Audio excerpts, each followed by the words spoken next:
The grand assembly hall stretched out like a vast ocean of metal and light. The floor was made of black stone so polished that it reflected everything like a dark mirror. Above, artificial clouds floated in the enormous space, and sometimes lightning flashed between them to remind everyone how small they were. This was the heart of the Galactic Empire, where 947 different alien species gathered to make decisions that affected trillions of lives. Daniel Cooper stood at the speaking platform in the center of it all. He was 43 years old, not very tall, and looked almost tiny compared to the massive aliens sitting in the seats around him. He wore the formal uniform of Earth's diplomatic service, dark blue with silver trim, and he carried the hopes of his entire species on his shoulders.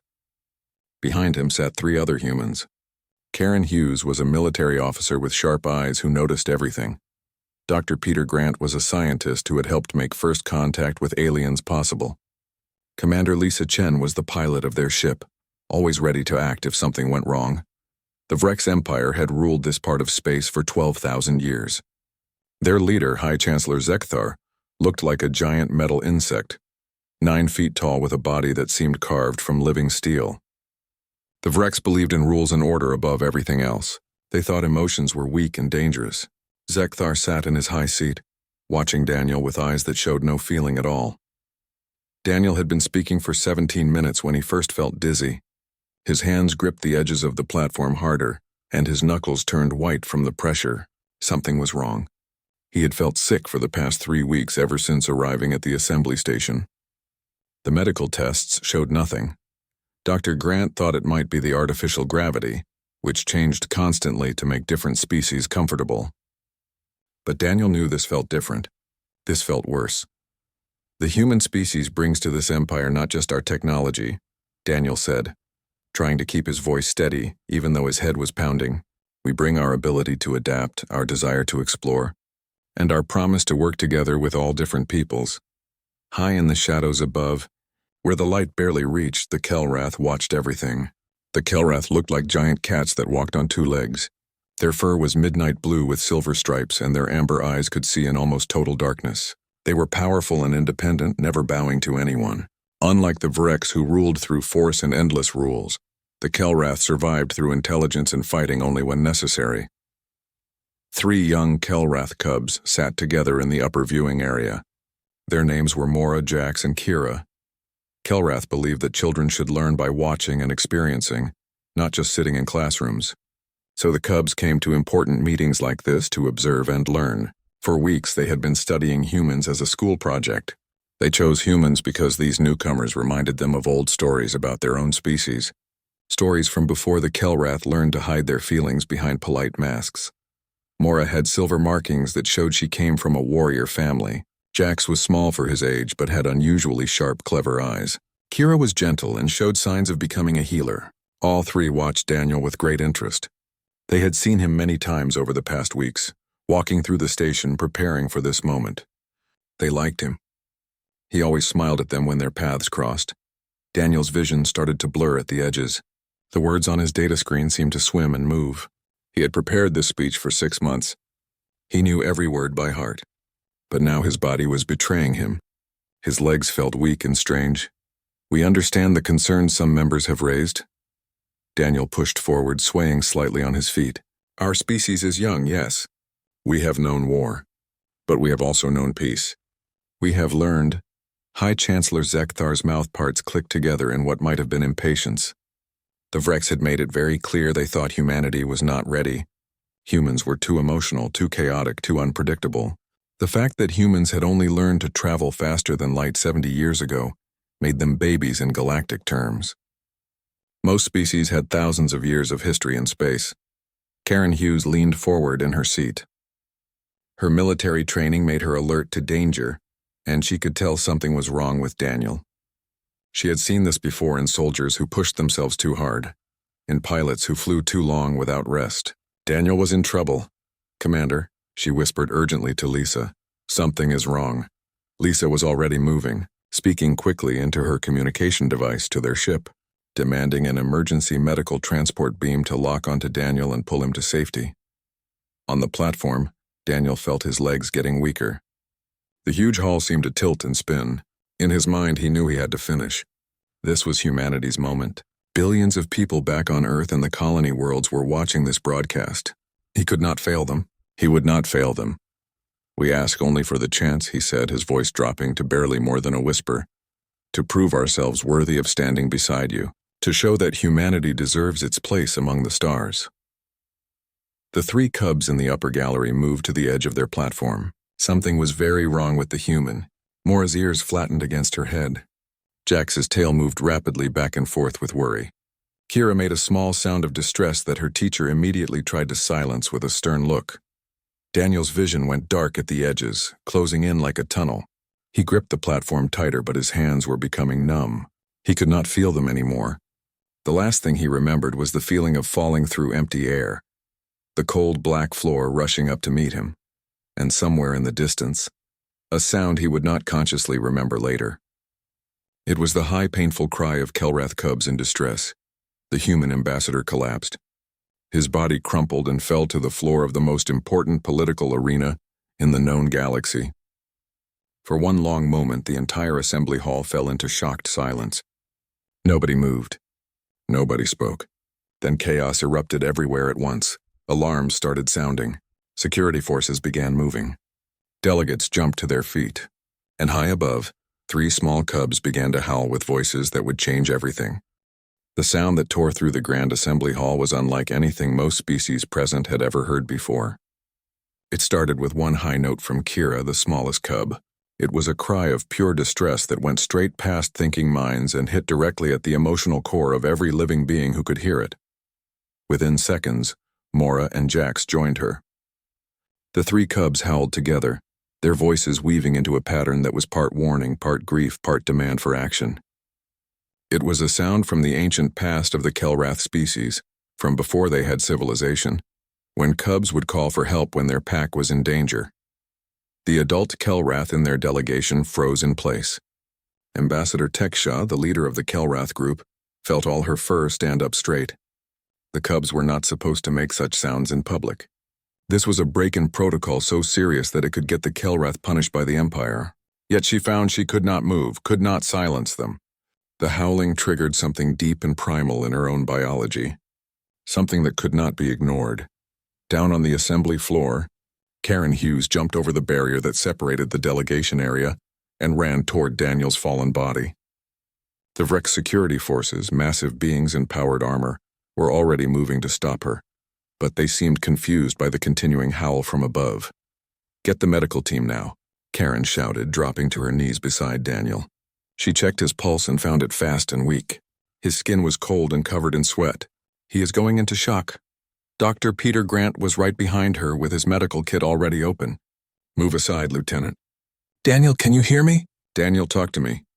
The howling got louder and more intense. More Kelrath cubs throughout the upper galleries had joined in. Their voices created a wave of distress that grew louder with each passing second. The sound carried through the station's air systems, echoing in corridors and rooms throughout the massive structure. High Chancellor Zekthar rose from his seat. His metal body was rigid with anger.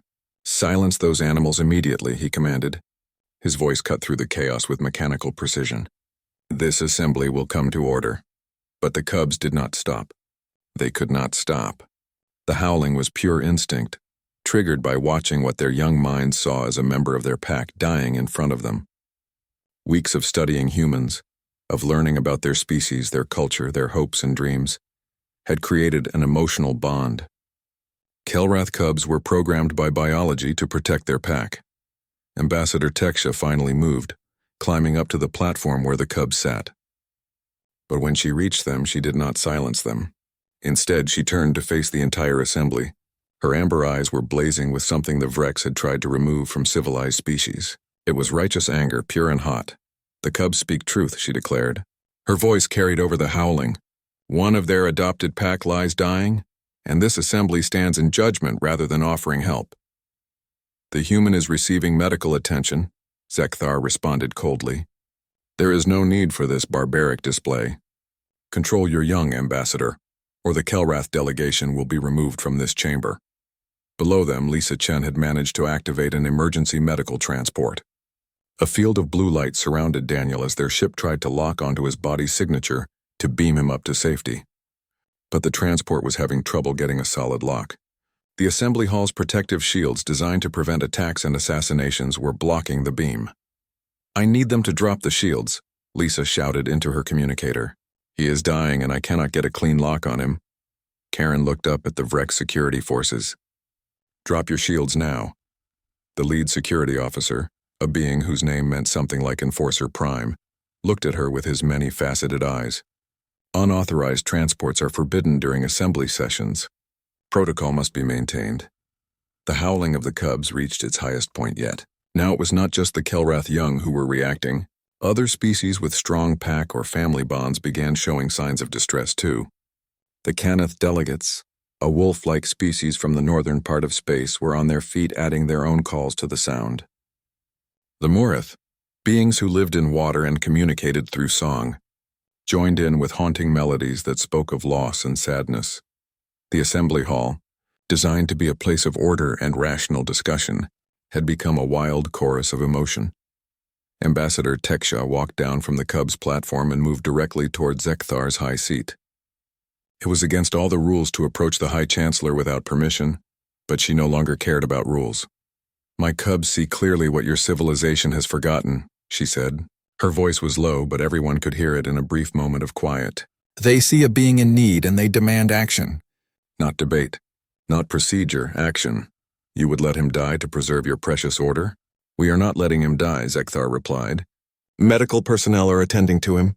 Your emotional display serves no purpose except to disrupt these proceedings." "Then disrupt them I shall," Teksha growled.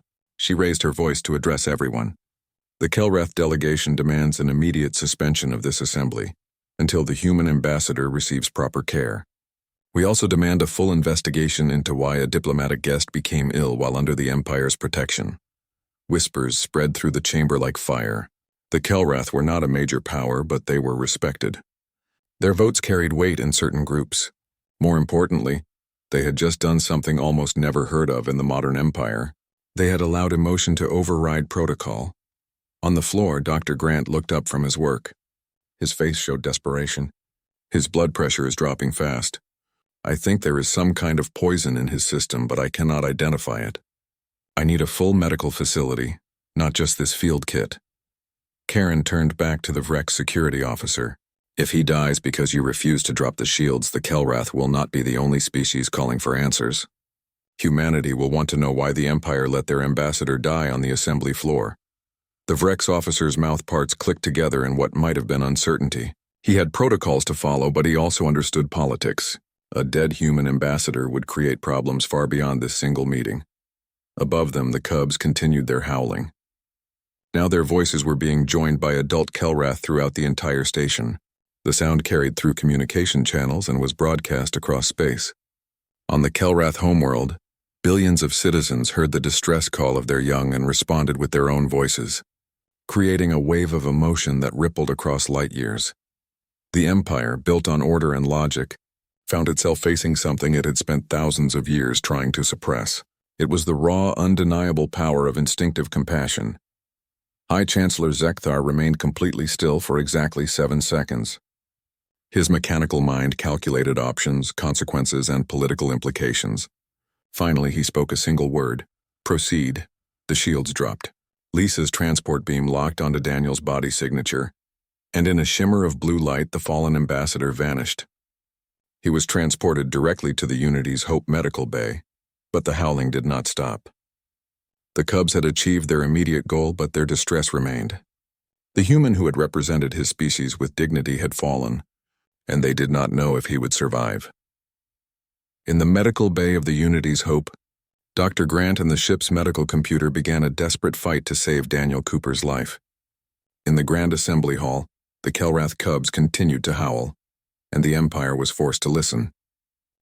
The Grand Assembly Hall had never been emptied in the middle of a session in its 4,000-year history. Yet that was exactly what High Chancellor Zekthar ordered 20 minutes after Daniel Cooper collapsed. The clouds inside the chamber seemed to grow darker, as if responding to the mood. Lightning flashed more often, lighting up the empty platform where the human had fallen. Ambassador Tekshaw remained in the chamber, along with a small group of senior delegates. The Cubs had finally grown quiet, though they refused to leave the upper gallery.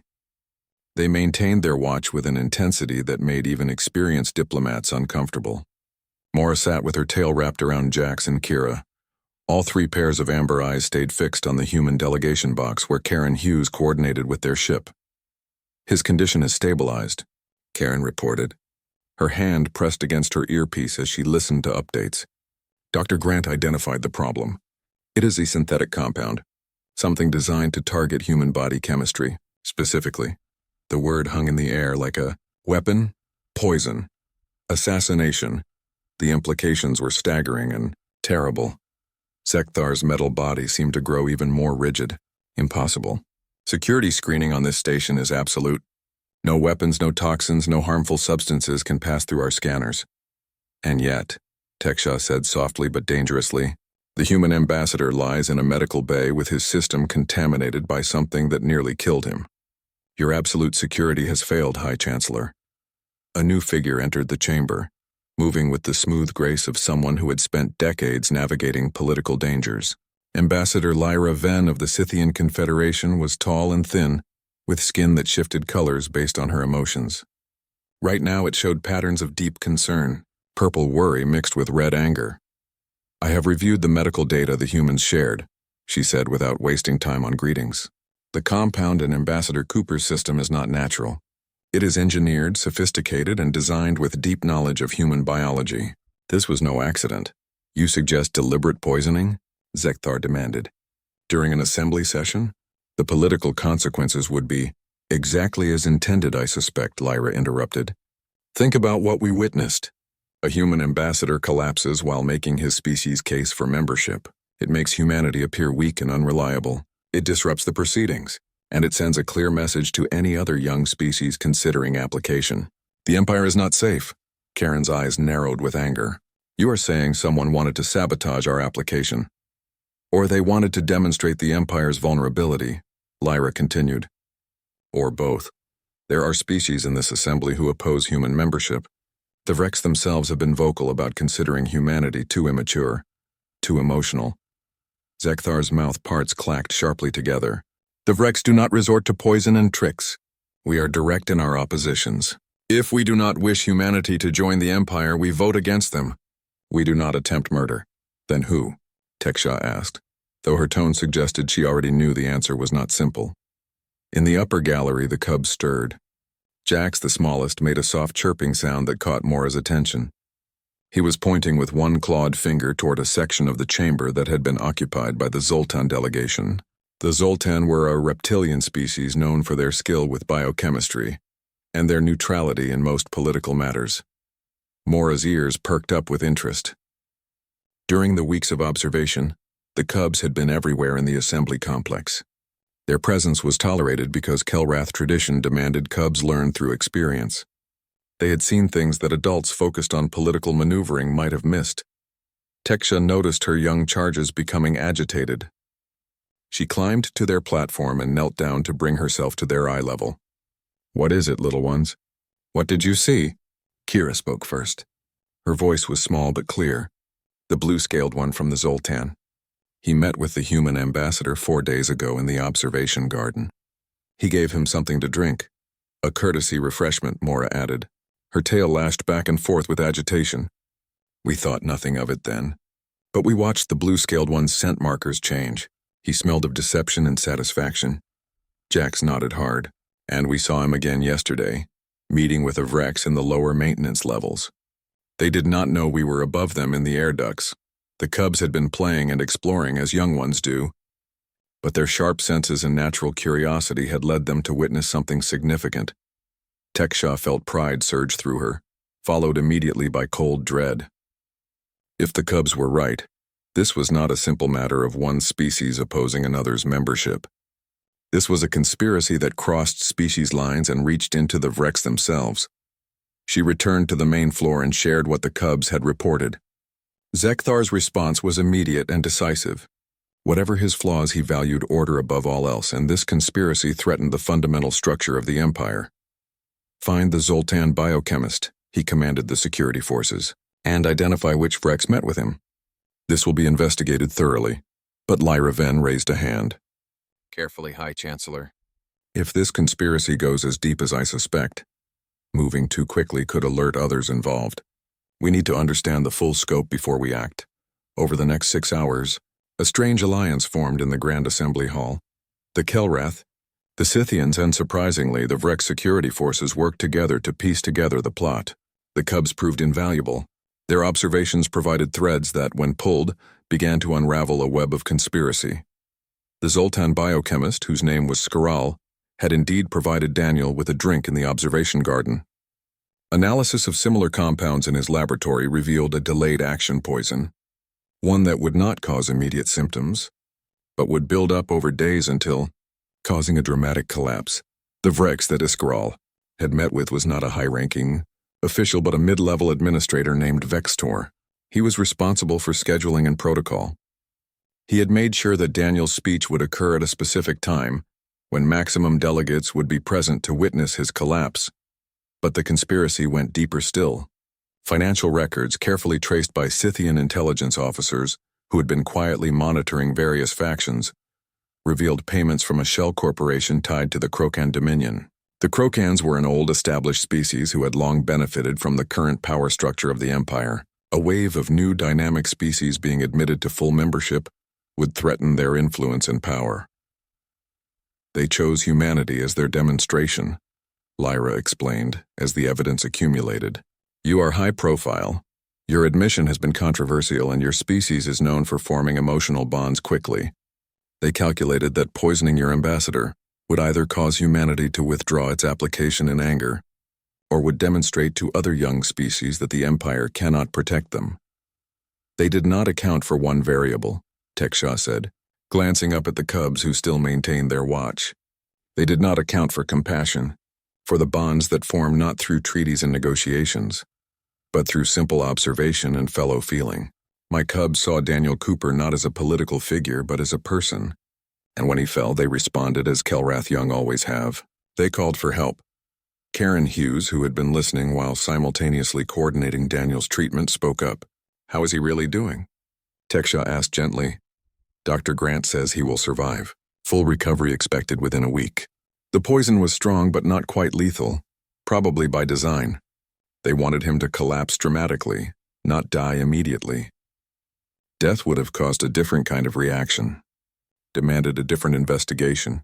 They wanted humiliation, not martyrdom, Lyra agreed with a grim nod. Zekthar had been silent for several minutes, processing the information with mechanical precision. When he finally spoke, his voice carried a weight that made even the Cubs in the upper gallery fall completely silent.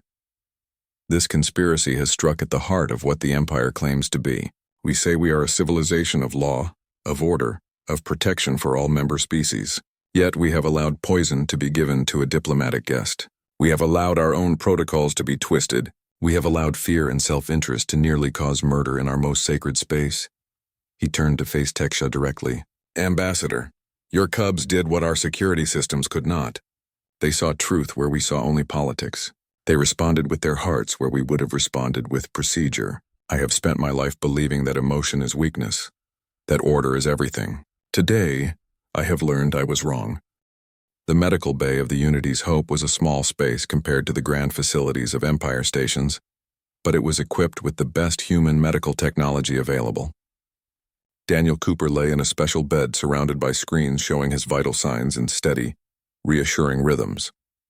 The poison had been filtered from his system through a combination of advanced blood cleaning and targeted molecular treatments, but the damage it had done required time to heal. He had been unconscious for 2 days. Dr. Peter Grant sat in a chair beside the bed, reviewing medical data on a tablet, while also monitoring the broader political situation unfolding outside. Karen Hughes came and went, bringing updates and checking on her colleague with a worry she tried to hide behind professional behavior. Lisa Chen remained on the bridge, keeping the Unity's Hope at maximum readiness in case they needed to leave quickly. On the afternoon of the second day, Daniel's eyes opened. His first sensation was of deep exhaustion, as if every cell in his body had been wrung dry. His second was confusion, because the last thing he remembered was standing at the platform fighting to finish his speech. "Easy," Peter said, noticing the change immediately. "Do not try to sit up yet. You have been through a lot." "Did I?" Daniel's voice was rough, barely above a whisper. "Did I finish the speech?" Peter's expression was complicated, mixing relief with something like admiration. "Only you would wake up from poisoning worried about a speech." "No, Daniel." You collapsed. "But what happened after that? Well, you need to hear the full story." Over the next hour, Peter and Karen explained everything. The collapse, the howling of the Kelrath cubs, the forced suspension of the assembly, and the investigation that had uncovered a multi-species conspiracy. Daniel listened in stunned silence, occasionally asking questions but mostly just trying to process the size of what had occurred. "The cubs?" he finally said. "The Kelrath younglings howled for me?" "They did more than that," Karen replied. "They solved the case. Their observations were the key to unraveling the whole conspiracy. Turns out, letting your children observe and explore teaches them to see things adults miss." Daniel closed his eyes, feeling an unexpected surge of emotion. He had seen the cubs during his time at the assembly, of course. They were hard to miss, always present in the upper galleries, their bright amber eyes watching everything. He had even smiled at them once or twice, receiving solemn nods in return. But he had not imagined that those brief interactions had meant anything to them. "I need to thank them," he said. "You will," Peter assured him, "but first you need to rest more. The assembly has been suspended for a week. When it starts again, High Chancellor Zekthar himself has requested that you be present if you are able." "Requested or demanded?" Daniel asked with a slight smile. "Requested," Karen said. "Things have changed, Daniel. The whole dynamic has shifted. The conspiracy, the Cubs' response, the investigation. It has all forced the Empire to face some uncomfortable truths about itself." 3 days later, Daniel was well enough to receive visitors. The first was Ambassador Teksha, who arrived with the 3 cubs. Mora, Jax, and Kira entered the medical bay with careful steps. Their usual energy was tempered by the seriousness of the occasion. Daniel, now able to sit up, smiled at them. "I understand I owe you 3 my life." Mora's ears flattened in what Daniel had learned was a sign of embarrassment. "We only did what was right. You were hurting. We called for help." "You did more than that," Daniel said gently. "You saw truth where others saw only politics. You remembered your observations when they mattered most. That takes intelligence and courage." Jack stepped forward, his small form seeming to gather confidence. "We studied humans for weeks. Our teachers said to observe one species closely. We chose yours because you reminded us of old stories, of Kelrath before we learned to hide our feelings. You have conflicts, but also make peace," Kira added softly. "You feel deeply but also think clearly. You are young but also wise in some ways. We wanted to understand you." Daniel felt his throat tighten. "And by understanding us, you formed a bond. That bond made you act when I fell." "You were pack," Mora said simply, as if that explained everything. For a Kelrath it did. Teksha placed a hand on Mora's shoulder. "Ambassador Cooper, my cubs have asked if they might perform a traditional ceremony. Among Kelrath, when a pack member recovers from serious injury or illness, there is a ritual of recognition. It would honor them if you would accept." "I would be honored," Daniel replied. The cubs approached the bed and in turn, each placed their forehead against his. It was a gesture of deep intimacy in Kelrath culture, an acknowledgement of pack bonds. Daniel felt the warmth of their fur, smelled the faint scent of something like cinnamon, and understood that something significant had just occurred. He had been adopted in a way, into a Kelrath pack. When the cubs stepped back, Teksha regarded Daniel with her amber eyes. "The Empire is changing, Ambassador Cooper. Your collapse, my cubs' response, the conspiracy's exposure, all of it has forced a reckoning. The Vreks are discovering that their devotion to order without emotion creates blindness. Other species are remembering things they had suppressed. The assembly that starts again in 4 days will not be the same one you addressed." Over the following days, Daniel received a steady stream of visitors. Ambassador Lyra Venn came with intelligence briefings and political analysis. A delegation of Canath, the wolf-like species who had joined their voices to the cubs' howling, came to express solidarity. Even some of the more neutral species sent representatives, curious about this human who had accidentally sparked such change. But the most surprising visitor arrived on the evening before the assembly was set to start again. High Chancellor Zekthar himself appeared in the medical bay. His metal form seemed too large for the human-scaled space. "Ambassador Cooper," he said without wasting time on pleasantries, "I have come to personally apologize for the failure of Empire security that allowed you to be poisoned." Daniel, who had been preparing for his return to the assembly hall, stood to face the High Chancellor. "Apology accepted, though I suspect the security failure was more sophisticated than anyone could have expected." "Nevertheless, it occurred under our protection," Zekthar replied. "More importantly, I come to acknowledge something the Vreks have long denied. When you collapsed, we responded with protocol and procedure. We considered the political implications, the disruptions to order. We did not respond with compassion or urgency. It took the howling of cubs to remind us that behind every political position is a living being, whose welfare should matter more than procedure." The Vrek's High Chancellor paused, and when he continued, his voice carried a different quality, something almost vulnerable. "I have led this empire for 43 years. I have believed that suppressing emotion in favor of logic made us stronger. I have been wrong. Logic without compassion is not strength. It is brittleness. And brittle things break." Daniel nodded slowly. "The Kelrath have a saying I learned. The heart that cannot bend will snap in the storm. It seems wisdom comes from unexpected places." "Indeed," Zekthar agreed. "When the assembly starts again tomorrow, I will be proposing several significant changes to how we conduct business. And I will be recommending that humanity's application for full membership be approved." Daniel felt his breath catch. "You are supporting us? But you were one of our strongest opponents." "I was wrong about that as well," Zekthar said. "A species is not made unworthy by feeling deeply. If anything, humanity's capacity for emotion, for forming bonds quickly, for caring about others, these are strengths. The cubs saw it. I was blind. I am blind no longer." After Zekthar left, Daniel sat in silence, processing everything.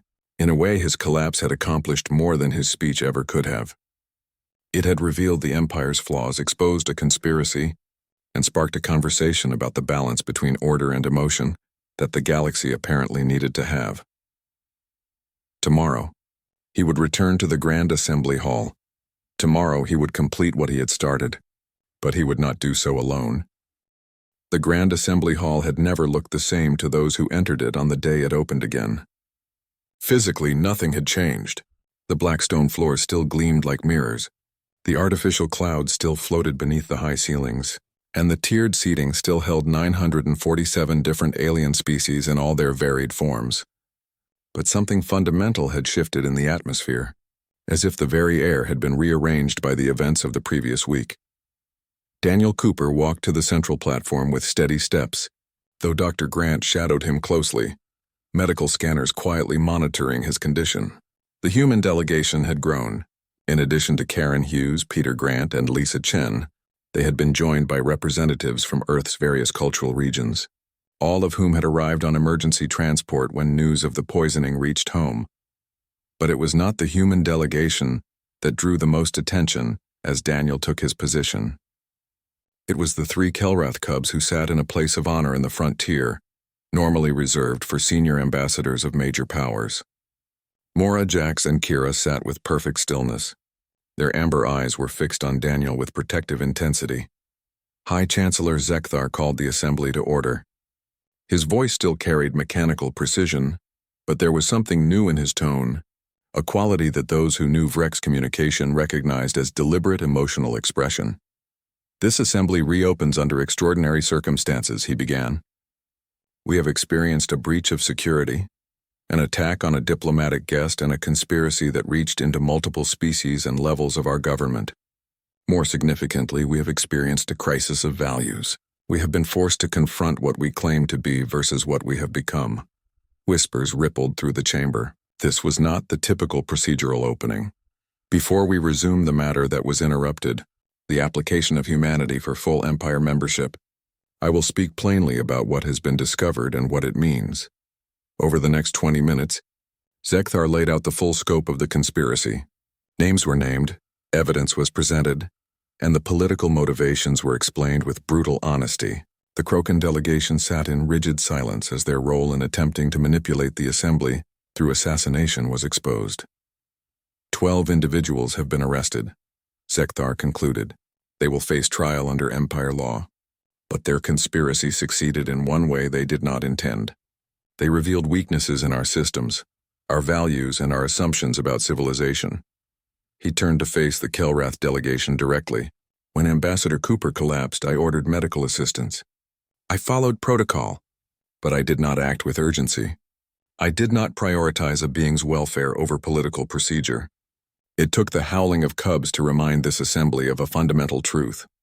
We are not just political entities negotiating interests. We are living beings responsible for one another's welfare. Teksha stood, her posture radiating dignified pride.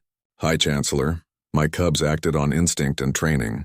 Kelrath young are taught that pack bonds matter more than politics. When one of the pack falls, all must respond. They saw Ambassador Cooper as pack, and they responded accordingly. And in doing so, Zekthar replied, they demonstrated wisdom that those of us who claim civilization had forgotten. The Vrex High Chancellor turned back to Daniel. Ambassador Cooper, you came to this assembly to make the case for humanity's membership in the Empire. Your speech was interrupted. I invite you now to complete it if you wish, or if you prefer to address this assembly in whatever manner you see fit. Daniel stood at the platform. His hands rested lightly on its surface. He had spent the past 3 days revising his speech, trying to find words adequate to the moment. But now, looking out at the assembled species, at the cubs watching him with such earnest attention, at the political landscape that had transformed so dramatically, he set aside his prepared remarks. I came here to convince you that humanity deserved membership in the Empire, he began. I was going to talk about our achievements, our potential, our commitment to cooperation. All of that remains true, but it is not what matters most today. He paused, gathering his thoughts. What matters is what happened when I fell. Not the conspiracy, not the political maneuvering, but the response. 3 Kelrath cubs howled because they saw someone they had come to care about in danger. They did not calculate political advantage. They did not consider protocol. They simply cared, and they demanded action. Daniel's gaze swept across the assembly. That is what civilization should be built on.